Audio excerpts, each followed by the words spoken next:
Muy buenos días a todos. Vamos a seguir con nuestro temario. Nos toca el tema 16 de los accidentes de circulación. Vamos a verlo. Tú no te preocupes, verás que apruebas en esta autoescuela. Siempre es así. Express.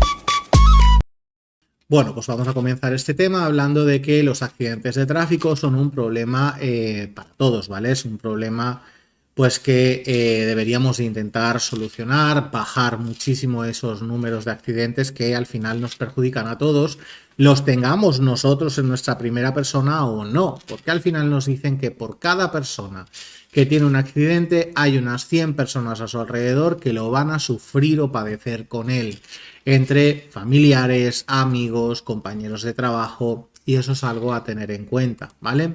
Además, los costes que tenemos en los accidentes, tenemos por un lado los costes humanos, que serían las víctimas, las personas que fallecen en esos accidentes de circulación, y por otro lado los costes económicos, que tendremos tanto los costes médicos, trasladar al herido, hacerle lo que necesiten en el hospital, rehabilitaciones, luego incluso pues adaptar la vida a esa persona, a su nuevo estado, daños materiales en vehículos, señalización, la vía, viviendas incluso que pueden encontrarse alrededor de la carretera, y costes administrativos, es decir, todos los partes, todos los lo diré, atestados que se tengan que hacer por parte de la policía, pues un informe, ¿no? En lo que ha sucedido, incluso luego más tarde a lo mejor juicios porque pues no se ponen de acuerdo las diferentes partes, y todo eso pues muchas veces sale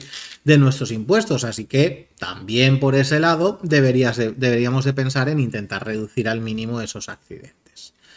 Los accidentes se pueden evitar, y es que la mayoría de ellos no se podrían llamar accidentes, aunque es el nombre que les hemos dado, pues porque se tiene un conocimiento bastante bueno de dónde, cuándo, cómo y por qué suceden, ¿vale? Entonces, pues se pueden evitar. Hay que intentar, sobre todo, eliminar los factores de riesgo. Todo aquello que haga más probable que tengamos un accidente. Como podría ser llevar los neumáticos gastados, conducir con alcohol en nuestro cuerpo, distraídos, ir muy rápido cuando las condiciones no son buenas. Todo eso son cosas que nosotros podemos escoger cambiar. Entonces vamos a pensar en hacerlo lo más correcto posible para tener menos probabilidad de tener un accidente. La seguridad en la conducción depende de que los elementos que juegan parte de ella estén en sintonía, como por ejemplo el vehículo, las personas siendo conductores o peatones y la señalización y la vía, ¿vale? Cuando las exigencias de la vía suben, la circulación se vuelve más complicada o las capacidades del conductor bajan, por el motivo que sea, sueño, cansancio, alcohol, drogas, etcétera, entonces cuando puede haber más fácilmente un accidente, pero sobre todo cuando sucede a la vez, cuando la capacidad del conductor baja y las exigencias de la vía suben. Y ahora en este vídeo nos van a enseñar a quién se le puede dar normalmente la culpa de un accidente. Vamos a ver.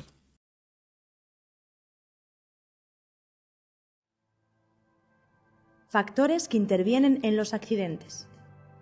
Generalmente, los factores que influyen en que se produzca un accidente de tráfico son muy variados, pero siempre se pueden distinguir al menos tres elementos principales: el vehículo,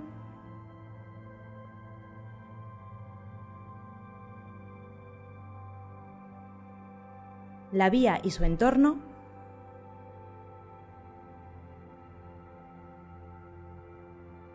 y el conductor. Pero no todos los factores de riesgo tienen la misma importancia.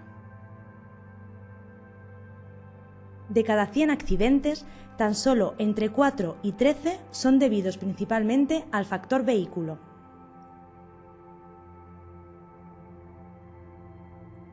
Y apenas entre 10 y 35 son debidos principalmente al factor vía y entorno. La mayor parte de los accidentes de tráfico, entre el 70 y el 90%, son debidos principalmente al factor humano.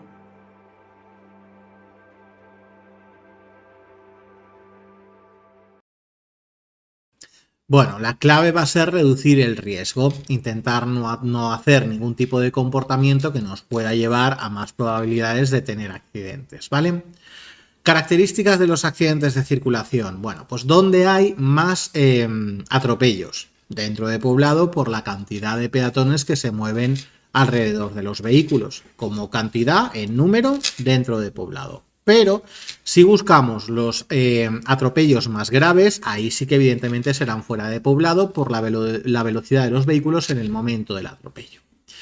¿Cuándo se producen más accidentes? Durante los periodos de vacaciones, especialmente en Semana Santa, verano, en diciembre, en Navidades. También los fines de semana y los festivos, especialmente en las horas de la madrugada, por el tema de salir de fiesta. Aquí ya mezclamos cansancio, alcohol, drogas, distracciones, etc., ¿vale?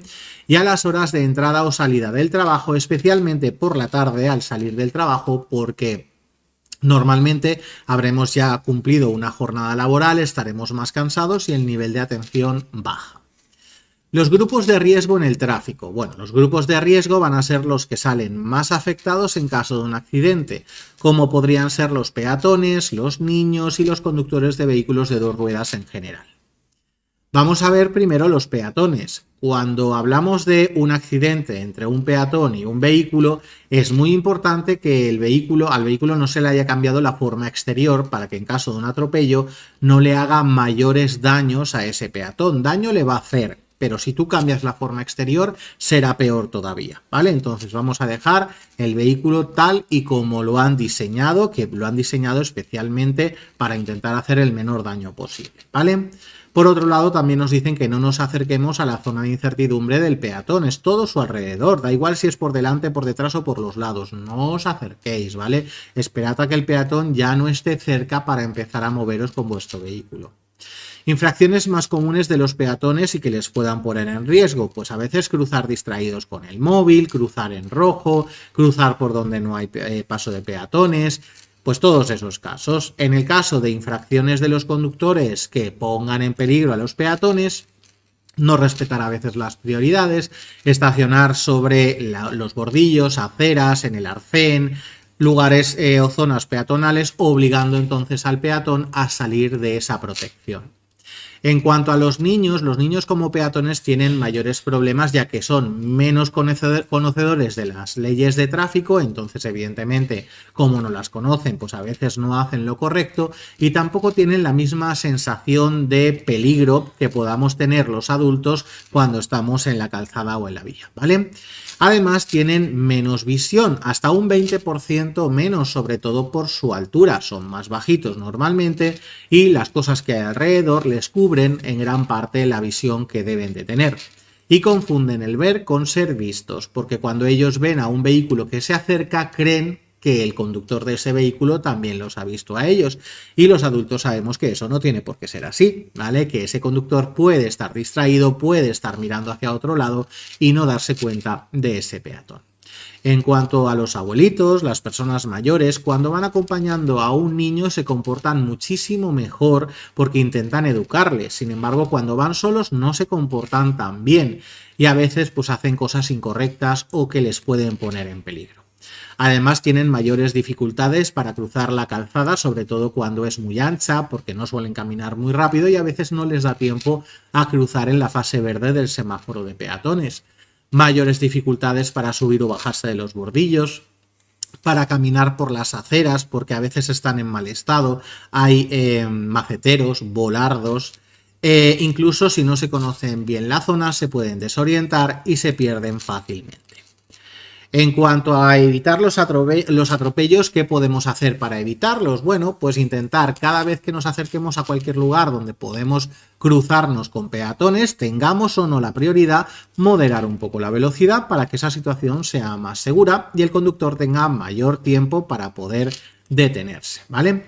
Si vamos a salir de un garaje, sobre todo si es subterráneo, mucho cuidado porque vamos a acelerar para subir la pendiente, pero pensad que en la parte final, cuando ya vamos a cruzar la acera, tenemos que asegurarnos de que no haya peatones que quieran cruzar y si los hay, pues darles la prioridad, ¿vale? Cuando hay mal clima, a los peatones también se les ve menos, ¿vale? Y encima ellos también tienen menos visión porque van con paraguas, con chaquetas sobre la cabeza para no mojarse, corren cuando cruzan la calzada para no mojarse, pues todo eso hace que esa situación sea más peligrosa. Si vamos a tener que mover nuestro vehículo hacia atrás para colocarlo luego para poder incorporarnos, por ejemplo, o hacia atrás para estacionar, siempre tenemos que asegurarnos de que detrás no hay nada. Entonces, si vemos por los espejos, vale, y si no lo vemos claro, incluso hay que alguien que esté fuera nos ayude o nos bajamos del vehículo para asegurarnos. Disponemos ya a día de hoy con muchos vehículos que tienen detector de peatones con frenada de emergencia y en ese caso, si aparece un peatón imprevisto y el conductor no reacciona a tiempo, el vehículo es capaz de intentar detener el vehículo para evitar ese atropello. Grupos de conductores con mayor riesgo de accidente. Pues tenemos a los conductores más jóvenes, los nobles, también a los abuelitos, a los mayores o a los conductores de los vehículos de 2 ruedas.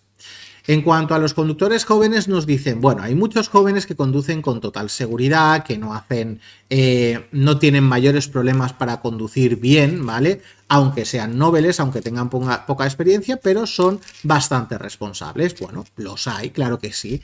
Pero si miramos estadísticamente quiénes tienen más número de accidentes, resulta que los conductores jóvenes son un grupo que está metido en muchos accidentes aquí, así que evidentemente pues tenemos que mirar el porqué, ¿verdad? Incluso pues tenéis que pensar que pues siendo joven y bueno, perder la vida tan joven en un accidente de tráfico o incluso quedarse paralítico, tetrapléjico ya para toda la vida, pues hombre, es algo que nos tiene que afectar y pensar pues que pues habrá que comportarse bien, ¿no? Para que esto no nos suceda. Los accidentes juveniles suelen suceder más en grandes ciudades, los alrededores y también en meses de verano, navidades, bueno, festivos y sobre todo por la noche, en horas de madrugada, que es el tema de salir de fiesta, coger el coche, a lo mejor no en el mejor estado, ¿vale? Y en cuanto a los motivos, bueno, pues tenemos varios. El primero es el tema de que menos tiempo al volante, pues entonces evidentemente tenemos menos kilómetros en nuestra espalda, es decir, que somos conductores nobles, no tenemos la misma experiencia, es más fácil que cometas un error. También es verdad que estas personas tienen menos sensación de miedo por ser más jóvenes, salen mucho de fiesta, cogen el coche, ahí ya mezclamos cansancio, drogas, alcohol y encima suele gustarles mucho la velocidad, demostrar lo que saben hacer, lo que puede hacer su vehículo, ese comportamiento exhibicionista en grupo, delante de amistades, etcétera. Todo eso suelen ser las causas más típicas de los accidentes juveniles. Y nos vamos a las personas mayores. En este caso no suele ser la falta de experiencia, que en algún caso puede ser, que una persona mayor se saque el permiso porque lo necesite en ese momento, no pasa nada, pero en el grupo en general no suele ser así. La mayoría de ellos suelen tener bastantes años de permiso, experiencia tienen de sobra, pero el problema viene por otro lado y es el tema de que pierden capacidades con la edad y además pues también con la edad tenemos más enfermedades, más problemas, tomamos más medicación, entonces entre que las capacidades merman por la edad y además habrá algunas enfermedades y medicamentos que nos puedan restar también esas necesidades que tenemos al volante, pues evidentemente la conducción se vuelve un poquito más peligrosa. Entonces, los demás que tenemos que hacer, no presionarlos, no agobiarlos, que vayan haciendo las cosas a su ritmo. Sobre todo suelen tener mayores problemas cuando necesitan hacer algo rápido como una incorporación a una autopista, ¿vale? Y nos vamos a los conductores de los vehículos de 2 ruedas, que en caso de un accidente entre 2 vehículos, si uno de ellos es un vehículo de 2 ruedas, seguramente va a ser el que salga peor parado, ¿vale? Y nos dicen que en cuanto a los ciclistas, el accidente más típico es el despeñamiento lateral por la carretera o el atropello, ¿vale? Despeñamiento, pues, a lo mejor se distraen y se acercan demasiado al borde, o el atropello, pues porque los demás vehículos no mantengan las distancias de seguridad. En cuanto a infracciones más típicas de los ciclistas, distracciones, circular en sentido contrario cuando viene otro vehículo, girar indebidamente, no respetar prioridades ni distancias. En cuanto a infracciones de los demás que puedan poner en peligro a los ciclistas, también distracciones, velocidad inadecuada, adelantamientos peligrosos sin guardar la distancia, viniendo un vehículo en sentido contrario y giros inadecuados. Os recordamos aquí que el adelantamiento a ciclistas se puede hacer aunque esté prohibido, por ejemplo en este caso hasta con línea continua, siempre que estemos totalmente seguros de que no hay ningún peligro en ese momento y guardando la distancia adecuada con ese vehículo de 2 ruedas. También con el clima, pues evidentemente si nos quita visión ese clima, pues también será más difícil ver a los ciclistas y cuidado con ellos si nos encontramos con algún obstáculo, ya que ellos también van a querer pasar por al lado del obstáculo y si nosotros lo hacemos a la misma vez, las distancias se van a ver muy reducidas y puede ser muy peligroso. Nos vamos ahora a los ciclomotores y motocicletas. En los últimos años y sobre todo en grandes ciudades ha aumentado mucho el número de estos vehículos porque son más cómodos tanto para evitar los atascos como para poder estacionar más cerca del lugar al que nos vayamos, ¿vale? ¿Qué ocurre? Pues que la parte negativa se la llevan los accidentes, que hay más número de accidentes de estos vehículos y además son más graves, ¿vale? También hay que tenerlo en cuenta.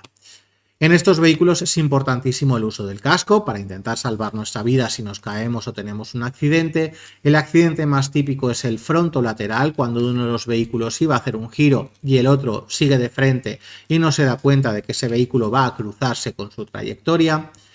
Las infracciones más típicas de los conductores de motocicletas y ciclomotores son invadir el sentido contrario cuando viene otro vehículo y conducir de forma distraída.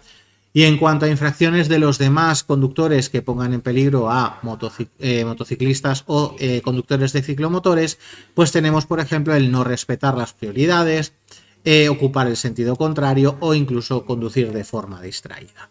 Aunque sean vehículos más pequeños y no ocupen a veces ni siquiera todo el carril, deben respetar toda la normativa y toda la señalización. También con mal clima se les ve peor porque son más pequeños y cuidado que resbalan bastante. Hay que intentar, si el suelo está mojado o hay hielo o nieve, conducir lo más perpendiculares o rectos a la calzada posible. Nos vamos ahora al comportamiento en caso de un accidente. Bueno, ¿qué nos dicen en esta parte? Nos ponen obligaciones ante un accidente. ¿Qué es lo que tenemos que hacer? Pues si tú has visto que ha sucedido un accidente o tienes conocimiento de él, tendrás que ayudar en la medida de lo posible y de lo que sepas hacer, pero tienes que prestar tu ayuda, ¿vale? Si ya cuando llegas al lugar del accidente la ayuda ya está organizada, no hará falta que te detengas tú también, porque al final un cúmulo de gente y vehículos en ese punto puede ocasionar más problemas, ¿vale? Bueno, y al final, pues lo que creo que todos podemos hacer, aunque médicamente no sepamos hacer gran cosa, es pues poder estar con las víctimas, tranquilizarles, decir que ya viene la ambulancia, mantener un poquito la calma y también pues restablecer un poquito la seguridad de esa zona, que también lo podríamos hacer todos, ¿vale? En el caso de que simplemente haya habido pequeños daños materiales en los vehículos, que todos los ocupantes estemos bien, no hará falta llamar a los servicios de emergencia. En ese caso, simplemente si estamos de acuerdo con lo sucedido, se rellena el parte amistoso de accidente, cada uno se queda con una copia de ese parte y las entregamos a las aseguradoras y ya está, ¿vale? Pero bueno, ahí sí ya hay una discusión de que no estamos de acuerdo en lo que ha sucedido, o también cuando hay personas que tienen daños, pues evidentemente ahí ya llamamos a los servicios de emergencia, ¿vale?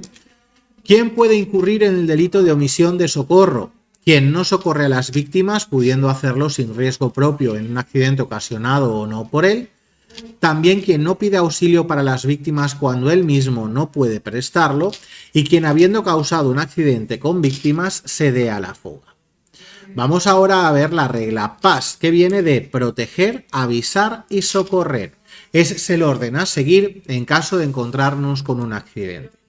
Bien, y comenzamos con la parte de proteger. Al primero que debemos de proteger es a nosotros mismos para que no nos suceda nada y podamos seguir siendo el auxiliador en ese caso, ¿vale? Vamos a intentar, si vamos con un vehículo, dejarlo bien apartado en un lugar donde no moleste ni cree otro peligro. Bien señalizado, y además deberemos de dejar un espacio para que los vehículos de emergencias puedan llegar hasta la zona del accidente y hasta las personas que han tenido el accidente, ¿vale? Si estamos fuera de poblado, nos pondremos el chaleco reflectante antes de salir del vehículo. Os recuerdo que el chaleco tiene que estar dentro del habitáculo, pero en un lugar donde no le dé el sol. Puede ser en la guantera, puede ser debajo del asiento, pero no lo dejéis en el maletero, porque entonces vais a tener que abandonar el habitáculo del vehículo sin la protección del chaleco, que nos hace mucho más visibles, ¿vale? Bueno, y nos dirigiremos hacia los vehículos que hayan tenido el accidente. Si todavía están encendidos, los apagaremos y pondremos el freno de mano de estacionamiento para que no se puedan mover. No fumar ni encender fuego ni cerillas cerca del lugar del accidente para que no haya ningún incendio, y si ya hay uno, hay que intentar sofocarlo con tierra, arena, mantas, pero no con agua. Si tuviésemos un extintor, pues también lo podríamos utilizar. No se utiliza en estos casos el agua porque si hay un derramamiento de combustible y ese combustible se ha incendiado, pues lo que va a hacer el agua es hacer que ese combustible se vaya moviendo con sus propias llamas y extendemos entonces el incendio, ¿vale? Bueno, en el caso de que no haya buena iluminación, podemos coger uno de los vehículos de los que dispongamos y colocarlo con los faros encendidos hacia donde necesitemos alumbrarlo, ¿vale? Nos vamos al apartado de avisar. Aquí, antes de marcar el teléfono de emergencias, lo primero que haremos es recaudar un poquito de información de lo sucedido. ¿Dónde estamos? ¿Cuántas personas hay en el accidente? ¿Si están graves o no? Bueno, algo de información que evidentemente nos van a preguntar a la hora de decir la información que necesitan saber, ¿vale? Al teléfono que es mejor que llamemos es al 112, porque ellos ya se encargan de organizar toda la ayuda, ya sea de policía, bomberos, ambulancias, todo lo necesario, ¿vale? Según les vayamos contando lo sucedido, pues activarán todo el protocolo. Podemos acceder a este número sin saldo, ¿vale? No hace falta tener saldo, y además nos podrán contactar siempre con una persona que pueda hablar en nuestro idioma. Es importante que siempre nos identifiquemos y que no colguéis hasta que la otra persona os indique que ya podéis hacerlo. Si hay algún poste de socorro cercano, haremos la llamada de socorro desde el poste, porque así ya nos tiene localizados, y si no, pues lo haremos desde el teléfono móvil, y si tampoco dispusiéramos de uno, podríamos pedir auxilio a otro usuario que pase por la zona. Bueno, y vamos ahora a hablar del sistema eCall, y es que a día de hoy ya hay muchos vehículos que disponen del botón de llamada de socorro, y en ese caso pues ya no es necesario que utilicemos el teléfono o que vayamos a un poste de socorro, sino que desde el propio vehículo tenemos el botoncito donde poder realizar la llamada, ¿vale? En el caso de que dispongáis de él, pues leed bien las instrucciones para que sepáis cómo utilizar ese sistema si fuera necesario. Bueno, y cuando nos encontramos con una persona que ha tenido un accidente, una de las cosas más importantes es intentar que no se mueva hasta que llegue el personal médico. Entonces, por ejemplo, si lo tuviésemos tumbado ahí boca arriba, pues podríamos ponerle las manos a los lados de la cabeza para que no mueva la cabeza y empeore su situación. Si nos tenemos que mover para seguir ayudando a otras personas, podemos poner en los lados tierra, arena, ropa, pero no debajo de la cabeza, ¿vale? Debajo de la cabeza nunca, solamente a los lados. Y tapar siempre a los heridos, aunque sea verano, para que no pierdan su calor corporal. Si tuviesen hecho un torniquete, esa parte siempre al descubierto. En el caso de que la persona todavía esté dentro del vehículo, en principio no deberíamos de sacarlo de ahí, ya lo sacarán el personal médico, que saben cómo hacerlo para no hacerle mayores daños, pero si corre peligro en el interior del vehículo, evidentemente habrá que sacarlo, y ahí nos dicen que lo intentemos hacer como si fuera un bloque rígido, sin que haya movimiento en el cuerpo de ese herido, ¿vale? Si hay que trasladarlo, por lo menos que seamos 3 personas para que entre nuestros brazos, como veis en el dibujito, formemos una especie de camilla, y así, sobre todo, el eje cabeza-cuello-tronco de ese herido, su columna vertebral, no se vea afectada en ese traslado. Vamos al apartado de primeros auxilios. Bien, en la parte de primeros auxilios lo primero que nos dicen es qué partes suelen salir más fácilmente lesionadas en un accidente. Tenemos en primera posición la región craneoencefálica, la cabeza. En segunda posición, extremidades inferiores. Luego ya región torácica y abdominal, extremidades superiores y por último la columna vertebral. Si colocamos todas estas zonas del cuerpo por gravedad, ya la lista cambia. En la primera posición mantenemos a la cabeza, región craneoencefálica. Luego tenemos la columna vertebral, región torácica y abdominal, extremidades inferiores y por último las extremidades superiores. Reconocimiento de los signos vitales o evaluación primaria. Aquí lo primero que vamos a comprobar es si el herido está consciente o no, y para ello vamos a intentar hablarle, preguntarle algo, a ver si nos responde.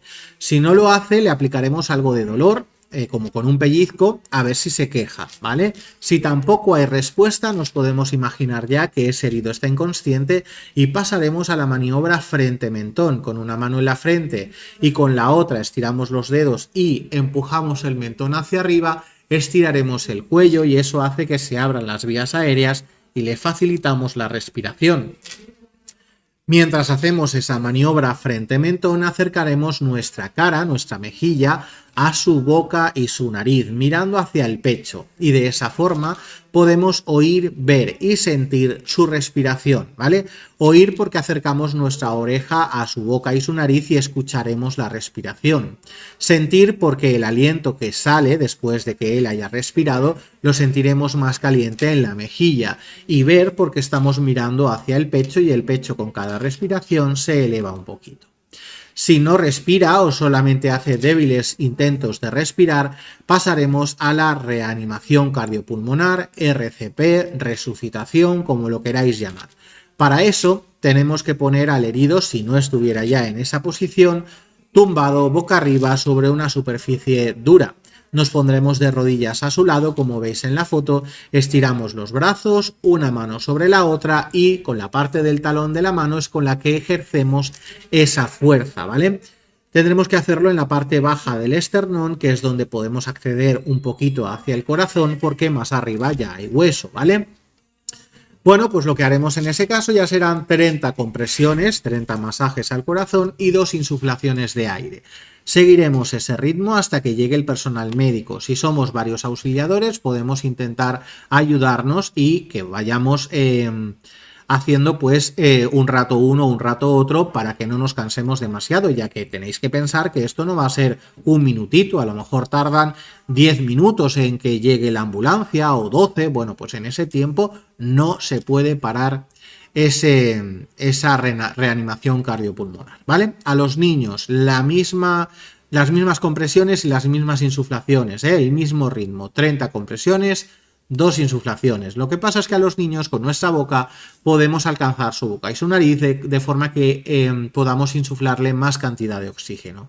Pensad que cuando insuflamos ese oxígeno tiene que llegar a los pulmones, así que el pecho tiene que elevarse un poquito cada vez que le metamos ese aire en su cuerpo, ¿vale? Vamos ahora a ver la posición lateral de seguridad o de defensa en este vídeo.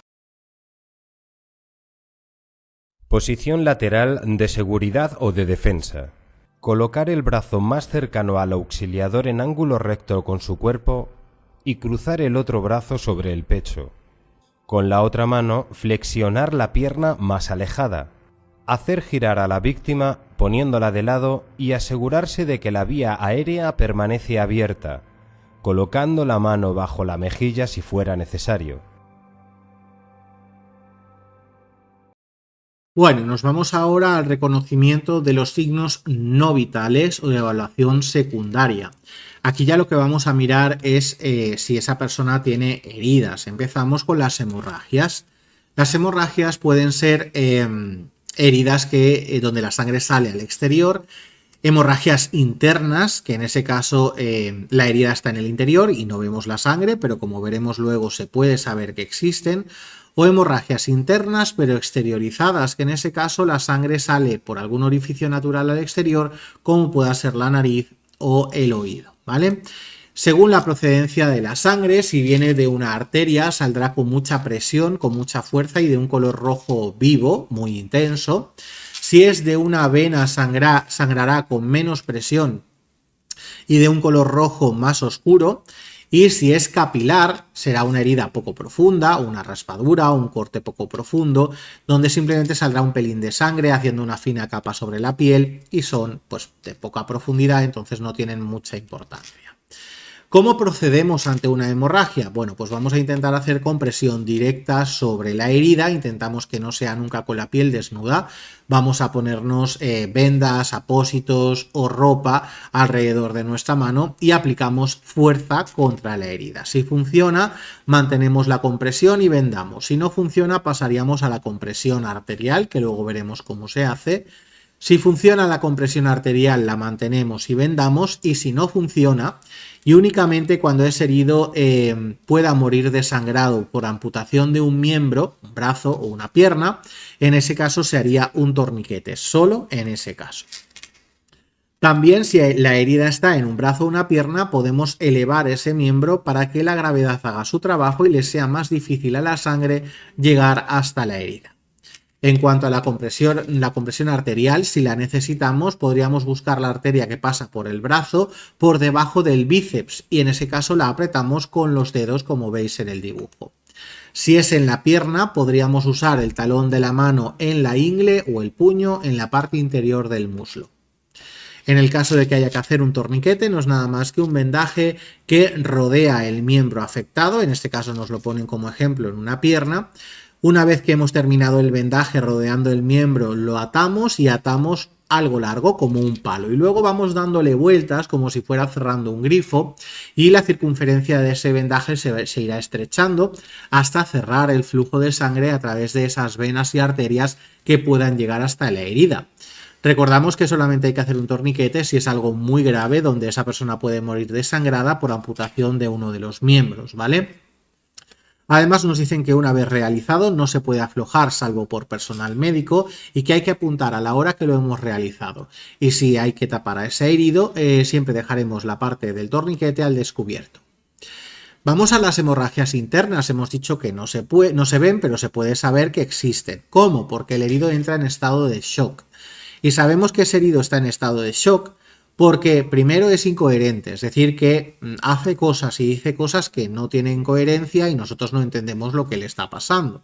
Luego, por otro lado, tiene una sudoración fría y pegajosa y además cuando le buscamos el pulso, tiene el pulso débil pero muy rápido. Cuando lo unimos todo, ya podemos imaginarnos que esa persona tiene una hemorragia interna y si se puede, si sus heridas nos permiten hacerlo, lo pondremos en la posición anti-shock como nos dicen en este vídeo. Posición anti-shock.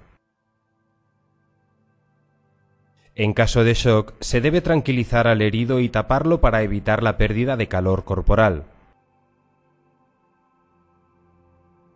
Colocándolo en la posición anti-shock, estirado con la cabeza más baja que los pies, siempre que sus lesiones lo permitan.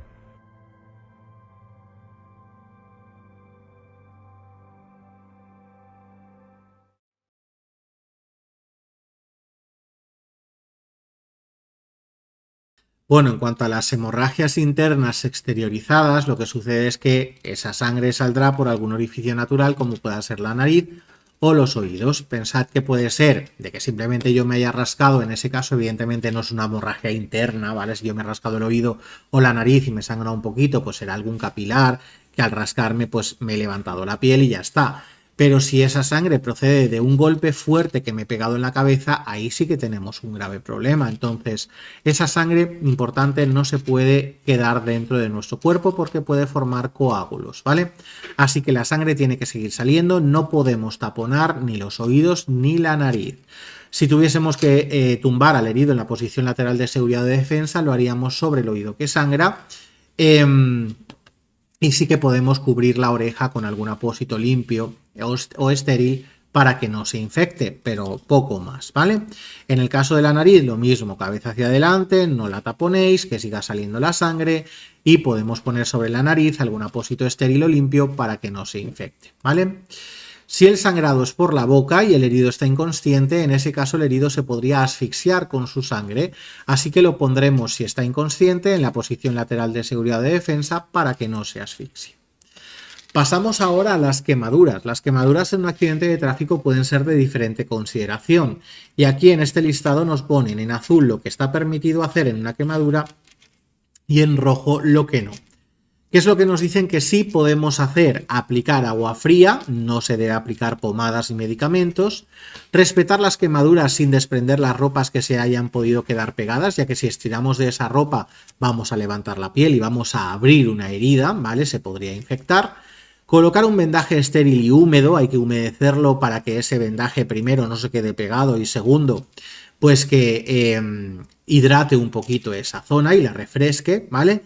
Elevar y mantener elevado el miembro afectado para evitar que se inflame y excepcionalmente se puede dar de beber agua bicarbonatada a un herido que tenga quemaduras siempre que no haya lesiones peores, que esté consciente y que no vomite. No tocar la zona quemada para evitar infecciones, no vendar dos superficies juntas porque en ese caso se van a quedar pegadas, entonces si por ejemplo nos quemamos la mano completa, el vendaje siempre tendría que ir pasando entre los dedos, ¿vale? Si no lo hiciéramos así, los dedos luego se nos quedarían pegados y necesitaríamos probablemente cirugía, ¿vale? Y no cortar ni pinchar nunca las ampollas, ya que en ese caso estamos rompiendo la piel, que es nuestra protección natural para evitar infecciones, y si pinchamos o cortamos, pues por ahí pueden entrar bacterias y crear una infección. Vamos ahora a las fracturas. Una fractura puede ser una fractura interna donde se haya roto el hueso, aunque no se vea, o una fractura donde el hueso sale por una herida que también tengamos en el exterior. Cuando hay una fractura, pues lo podemos saber, aunque no se vea, por dolor intenso, hinchazón o deformidad de esa parte, dificultad o imposibilidad para mover esa zona, incluso falta de sensibilidad en esa zona. Podemos incluso tocar la piel de esa persona en esa zona y que no note que le estamos tocando. Además, incluso puede haber acortamiento de un miembro, si es un brazo o una pierna, donde se ha roto ese hueso, ¿vale? Es importante que en ese caso lo dejemos inmovilizado. Por ejemplo, si es una pierna, le podemos atar a la pierna algo largo como un palo, y si es un brazo lo mejor sería colocarlo en cabestrillo. Como veis, se coloca una tela en forma de triángulo y lo podemos colgar del hombro o del brazo para mantenerlo inmóvil y elevado para evitar que se inflame. Traslado de los heridos. Bueno, si vamos a trasladar a un herido, en principio hay que esperar a que llegue la ambulancia, que es donde deberíamos de trasladarlo. Y si ya lo hemos avisado y nos dicen que sí, que ya está de camino, pues esperamos a que venga. Ahora, si nos dicen que no puede llegar o es imposible hacer esa llamada de emergencia, pues tendremos que trasladar a esa persona en un vehículo privado. Escogeremos, si tenemos varios, el vehículo privado más grande del que dispongamos para poder colocar a ese herido en la posición, en la mejor posición para él, y si es posible que vaya un auxiliador a su lado. Durante la circulación hasta llegar al hospital vamos a tener que llevar una circulación suave para intentar no empeorar el estado de ese herido. Botiquín de primeros auxilios. No es obligatorio que llevemos un botiquín de primeros auxilios en nuestros turismos, aunque si lo queréis llevar, pues ¿qué es lo que vamos a llevar? Pues algo como para poder hacer alguna cura, como para poder vendar una parte del cuerpo, pero no medicamentos, ¿vale? Podríamos llevar pues tiritas, esparadrapo, vendas, apósitos estériles, tijeras. Importante que si hemos abierto algo, apuntar cuando lo hemos abierto, porque hay cosas que caducan tantos días o tiempo después de haber abierto el envoltorio, y en el caso de que tiremos la caja, pues poner una bolsita o algo indicando qué es, cuándo caduca, la información importante de eso, de lo que hayamos tirado la caja, ¿vale? Bueno, chicos, pues hasta aquí este tema de los accidentes de circulación. Ahora os vamos a dejar con un test con preguntitas sobre este tema, y en un ratito luego con vosotros por si tenéis alguna pregunta, ¿vale? Hasta ahora. Tú no te preocupes, verás que apruebas en esta autoescuela. Siempre es así. Express.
Bueno chicos, hemos terminado el test, así que ahora cualquier preguntita que tengáis nos lo indicáis por el chat y enseguida os lo resuelvo. Os dejo un par de minutillos para pensar y preguntarnos. Bueno chicos, como vemos que no hay ninguna preguntita, pues nos imaginamos que todo ha quedado súper claro, así que bueno, nada, me despido de vosotros hasta mañana, volveremos como siempre en nuestro horario habitual. Hasta mañana y que descanséis. Tú no te preocupes, verás que apruebas en esta autoescuela. Siempre es así. Express.